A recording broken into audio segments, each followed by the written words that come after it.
LeBron, what's your decision? In this fall, man, this is very tough. In this fall, I'm going to take my talents to South Beach and join the Miami Heat. It was called, so dramatically, The Decision. And for the longest of time as this season began, we assumed it was simply the answer to where LeBron James would be taking his talents. Today, as this strangest of NBA seasons shudders to a close, it might instead have stood for something like this. We have the doorknob to the future in our hand. Who do we decide to allow through?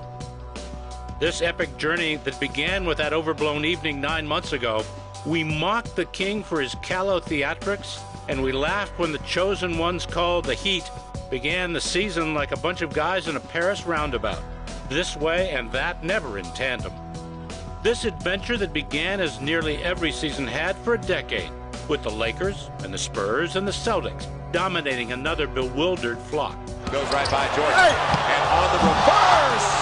How sweet was that move? This campaign that ignored the Bulls and the Mavericks, the Grizzlies, the Hawks, and the Thunder for most of its run.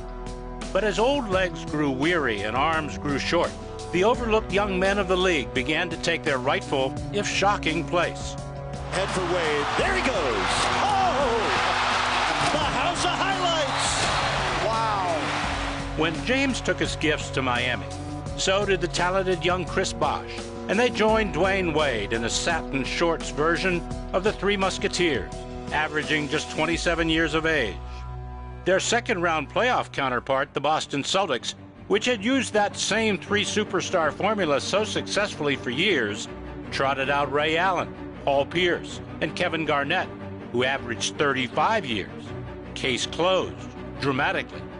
The San Antonio Spurs, with the aging Tim Duncan at the helm, found themselves as the prohibitive first seed against a lowly Memphis team.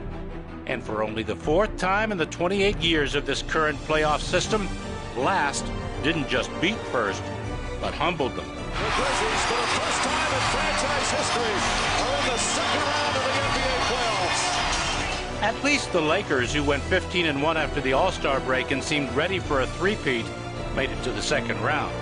But they're swept away and embarrassed in Phil Jackson's coaching finale by the Dallas Mavericks, who weren't the youngest team in the playoffs, but perhaps the hungriest. So there we stood, without Garnett, or Shaq, Kobe, or Duncan, left in the playoffs for the first time in what seemed like decades.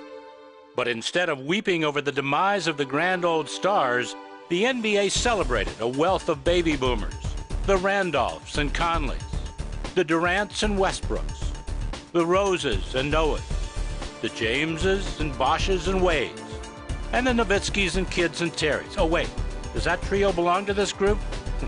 What do you think now?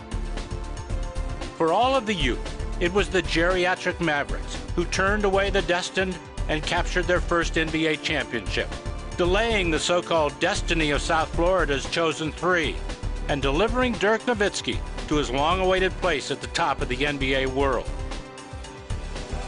So we have taken the door by its knob and swung it wide open, allowing a marvelous, previously unregarded collection of young stars their due at last. It is what the league should have been all about these years. A good decision, after all.